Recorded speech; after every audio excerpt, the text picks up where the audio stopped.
Inadvisean ni Tolentino ang legal team ni Kibuloy na maghain ng piyansa kasi available naman ito. Sige nga, available ba? Sabi kasi ni Tolentino, available naman ang mga kaso niya eh. Bigyan natin ng pagkakataon si Pastor Kibuloy, sabi niya. Ha? Ano naman yan eh. Available naman ang mga kaso niya. Napaisip ako. Alam ba nito ang mga ikinaso kay Kibuloy? Kinggan nyo. Tama ba na sabihin na ang mga kaso ni Kibuloy ay available? O yan. Sabi kasi ni Tolentino, available naman yung mga kaso niya eh. Oh, available naman. O sige nga. Available ba ang mga kaso ni Kibuloy? Merong proseso kasi. Even yung I have here the order in front of me. Even yung court order, yung issuance ng warrant of arrest, the warrant can be quashed. May procedure dito eh. So pag kinwash yung warrant, mababaliwala yung warrant.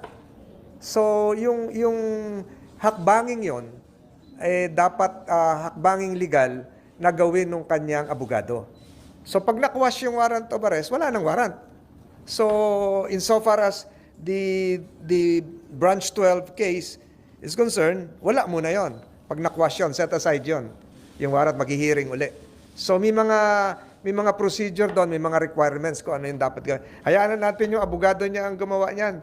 I would not meddle in what his legal team is doing right now. So I am sure they're planning to do something. Yun naman sa Supreme Court na naka-elevate, it has something to do not with the warrants issued but with the Senate inquiry. So yun din siguro dapat ma-interview nyo yung mga abogado niya na para ipaliwanag. Dalawa yon. Dalawa itong pinag-uusapan natin. Yung warrant sa Senate at yung warrant ng Regional Trial Court. Warrant ng Regional Trial Court, magpiyansa ka. Kung ayaw magpiyansa, ipakwash mo yung warrant. Warrant ng Senate, kung ayaw mo sundin, hintayin mo yung desisyon ng Supreme Court. Ang Senate naman, kung sakaling kung hindi ma-serve yung warrant, can avail of Article 150 of the Revised Penal Code, which will lead to another issuance of a warrant coming from the Regional Trial Court, which is also, at the same time, quashable and bailable. So maraming legal options eh. So hayaan natin sigurong i-exercise niya yung karapatan niyang legal at igalang natin yung kung ano yung hakbangin niyang gagawin. O yan, Tolentino, hindi bailable ang qualified trafficking. Ang alam yata nito, yung simple trafficking. Ang alam yata nito, ang kaso ni Kibuloy, simple trafficking. Hindi po simple human trafficking ang kaso ni Kibuloy, qualified. Bakit qualified human trafficking? Kasi ang sangkot, ang biktima ay minor. Kapag ang biktima ay minor, qualified human trafficking yan. Kapag ang trafficking ay qualified, life imprisonment po yan. Pag life imprisonment, no bail po yan. Ay, ano ba ito? Matindi itong Tolentino na to. Doon pa lang sa simula, mali na eh.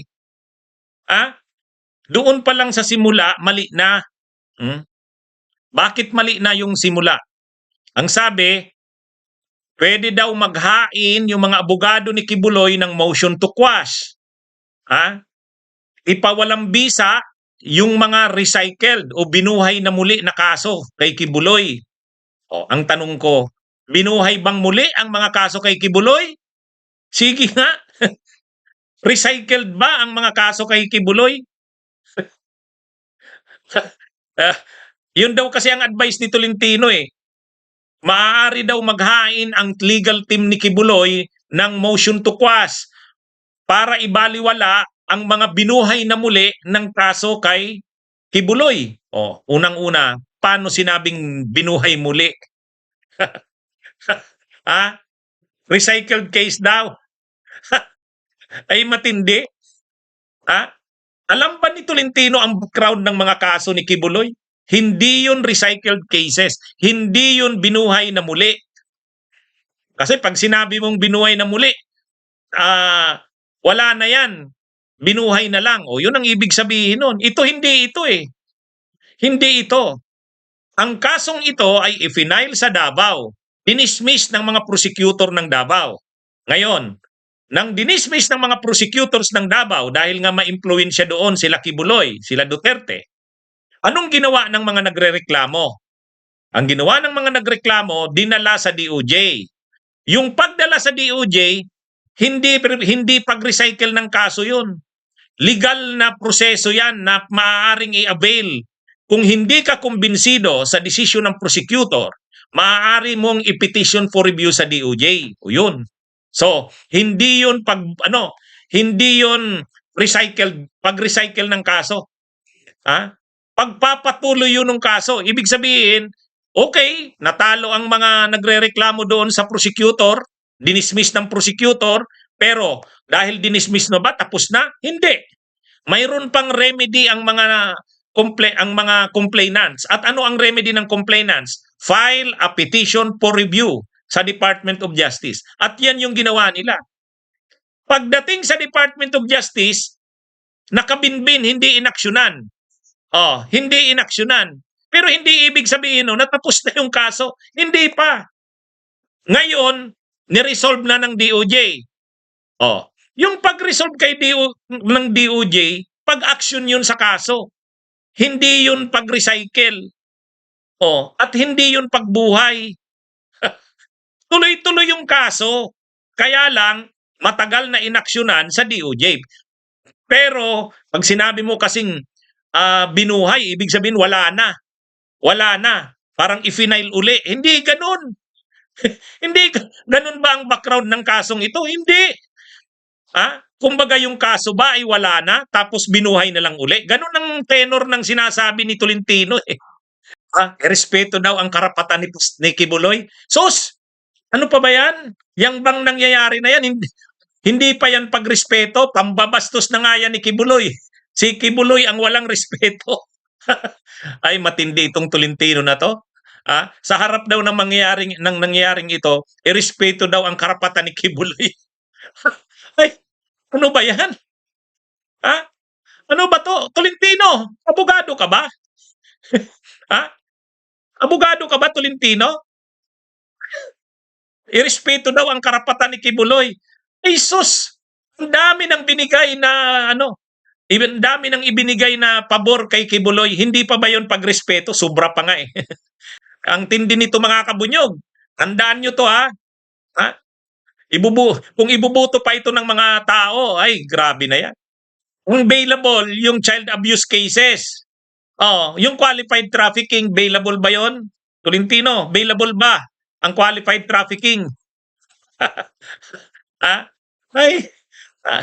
Bailable, ang alam mo lang na bailable yung naka-file sa Regional Trial Court sa Davao City. O paano yung qualified trafficking? Bailable ba yon? Ay talagang matindi to. O sige na, sundin nyo na si Tolentino. Isurrender nyo na si Kibuloy. Sundin nyo na si Tolentino sa legal team ni Kibuloy. Sabi ni Tolentino, isurrender nyo na si Kibuloy, mag-file na lang kayo ng bail. Total, bailable naman. Yan. Sundin nyo na si Tolentino. Ikakwas mo yung warrant to arrest. Anong ground mo? Sige nga, anong ground mo para ikwas mo yung warrant? Tama yung sabi mo, Tolentino. Kapag naikwas yung warrant, mababaliwala na yon. Pero anong ground mo? Anong ground mo at ipapakwas mo yung warrant? I-discuss mo. May masabi ka lang eh. Ang problema, may masabi ka na nga lang para pa sa pagtatanggol kay Kibuloy. Ang tindi nitong Tolentinong ito. Kaya ito, kulilat ito ngayon sa survey. Laglag ito sa 12. Pero maka-Duterte na yan, maka-Marcos na yan. Ginagawa na niya ng lahat ng pagsisip-sip sa Marcos, sa Duterte, pati kay Kibuloy. Pero laglag pa rin sa 12. Sana matuluyan na itong Tolentino na to eh. Sana matuluyan na itong hindi makapasok sa 12 mga kabunyog. Wala naman, oportunista to si Tolentino eh. Noong panahon ni Pinoy, liberal ito. Ano yan eh. mga ano ito, yelong-yelo ito nung panahon. O ngayon, bigla, nag-Duterte. Tapos ngayon naman na dahil medyo may away ang Duterte at Marcos, nagdidistansya kay Duterte para kunin siya ni Marcos sa line-up nila Romualdez sa Senado. Para gusto niya makuha ang boto ng Marcos, mabukuha rin ang boto ng Romualdez. Wala itong Tolentino na to.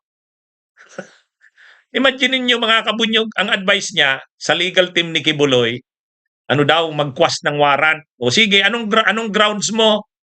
Narinig ko na yung mga sinabi ng abogado na violate daw yung rights ng accused sa speedy disposition of cases. Kasi daw, ang tagal bago inaksyonan ng Department of Justice, 4 years daw. O kaninong kasalanan yon? Kasalanan ba yan nung complainant? Ha? Kasalanan ba ng complainant kaya nabinbin sa DOJ ng matagal? Ha? Nabinbin yun ng matagal sa DOJ dahil sa koneksyon ni Kibuloy. Yun yung totoo nun. Di ba? Oh. Kaya yun nabinbin, hindi inaksyonan ng matagal sa DOJ dahil si Guevara, tao ni Duterte. Pag upo ni Marcos, si Rimulya, ay magkakampi pa noon ang Duterte at Marcos.